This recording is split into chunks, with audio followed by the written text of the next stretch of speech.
Nothing in life will ever prepare you for being disabled. Nothing in life will prepare you for being different. And today I just want to talk a little bit about the history I've had. When I was 2 years old, I fell off my bike. My mom, being the nurturing mother she was, and still is, came to check on me. And she checked my hands and my feet to make sure there were no cuts and scrapes. And upon checking my hands, she realized that I had clubbing fingers. So she brought me to my grandma who lived next door. And at the time, she was a nurse. She's a retired nurse now. But my grandma told her that it was possible I had a hole in my heart because that's part of the signs. So immediately she brought me to a doctor who started running all kind of tests. All the tests came back negative. I was a perfectly normal, healthy baby, except I was showing signs of a birth defect. As time went on, and I got poked and prodded for 14 years, I was finally diagnosed at 16. Now, the way they diagnosed me, this is really cool. We were referred from my pediatric doctor to Children's Hospital in New Orleans. And I have to say, Children's Hospital is absolutely the best hospital I've ever seen in my life. They're just simply amazing. The doctor had ran a bunch of tests, checked x-rays, CTs, everything you can think of. They checked me for scleroderma, a hole in the heart, a bunch of other things I probably cannot even pronounce. Everything came back negative. One doctor that I had seen, and I'm going to keep names out of it, one doctor I had seen decided that he wanted his class at LSU to do a study on just me. And so initially, the class is the one that diagnosed me. But it was really cool because they took my blood and they sent it all over. They sent it to Chile, I know for sure, Italy, and they did this huge, big case study just about me. And when I was diagnosed, I was case number 30. So that means only 30 people at the time that I was diagnosed had what I have. I have a moderate case of progeria, so I age faster than I'm supposed to. And actually, if I know you really can't see, I'm sitting in bed right now due to the fact that I actually broke a rib a couple days ago just by sneezing. So, I have a moderate case of progeria. Progeria is basically an aging disorder. I age faster than I'm supposed to. When I was diagnosed, my bones were about the age of a 60-year-old's. So my bones are very fragile. Again, I broke 7 ribs in one night about 8 or so years ago. 7 ribs in one night from sleeping.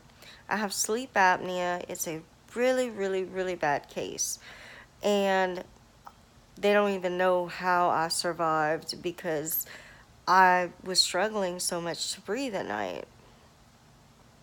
Anyways, um, so yeah, at the time that they found me, case number 30, they decided that they were going to try to do a study to basically find the gene that causes progeria. And I actually had to sign and how can I say that? I had to sign just to let them have the authority to use my blood to try to find a cure for this condition. I hate to use the word disease. To find a cure for this condition. And my thought was, at 16 years old, my thought was, if it's going to help other people, then of course, absolutely, I'm going to do it. They had told me right then and there, this is not going to be a cure for you. We will never be able to help you with this, but hopefully we can stop it for other people in the future. And at that point, I was like, I don't want other people to have to go through what I went through. So I went ahead and signed the papers. I let them do everything they needed to do. Since then, I've had to break my jaw. I've had to reconstruct my nose. I've had to have surgery on my feet, both feet. I know I'm missing something in there, but I've dealt with a lot, a lot. I actually, and I'm not proud of this, I quit school when I was in junior high.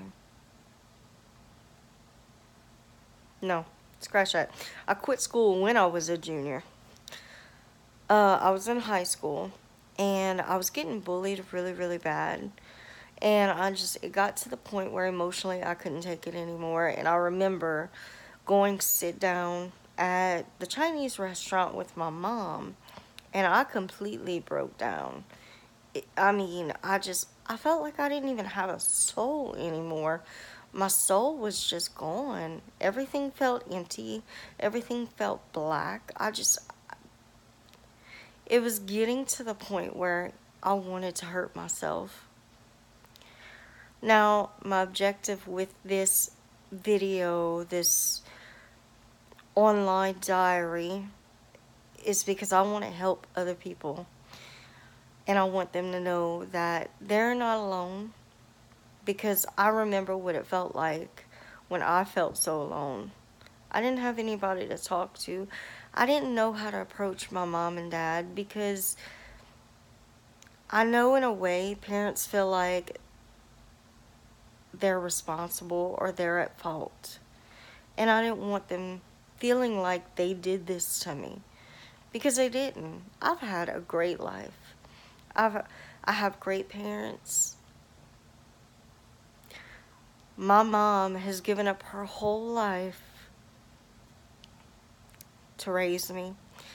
My dad basically gave up his whole life to make sure me and my mom had everything we needed or ever wanted. I have no regrets. The only thing I regret is not speaking up.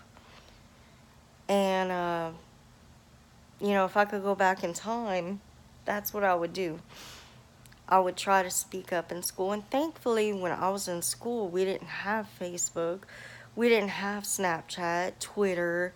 So I got bullied at school, but it was left at school. Now it follows the kids home, and I can't imagine how that feels. It's got to be devastating. So the whole reason for me to do this video diary or whatever you want to call it, I don't even know. If I don't make a difference to a bunch of people, but there's that one person that I can get through to, then that's going to make all the difference in the world to me. I want people to be able to talk to me or have someone else to talk to.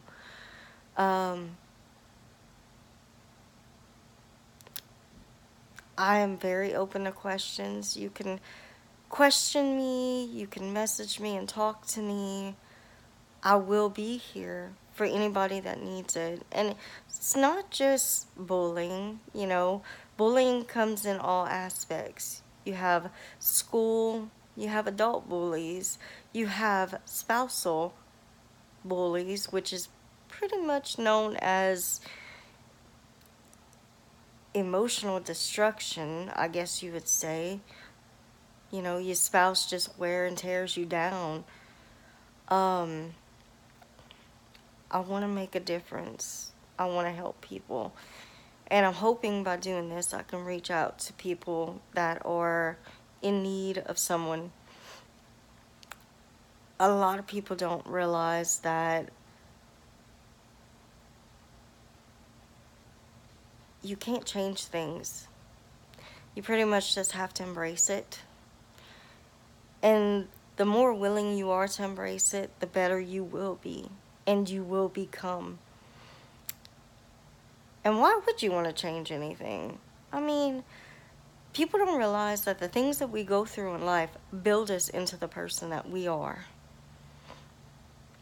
If I wouldn't have what I have, I would not be the person I am. And I think I'm a pretty decent person. I mean, my mom and dad didn't do too bad raising me. People need help. And instead of tearing people down, why not try to help them? Anyways, a little past history with me. I am here if y'all need. I would love to talk. Do not be shy. You can ask me any questions. I'm very open about what is wrong with me. I hope that this video and the upcoming videos will help you be strong, and it will help you help other people as well. Thank y'all.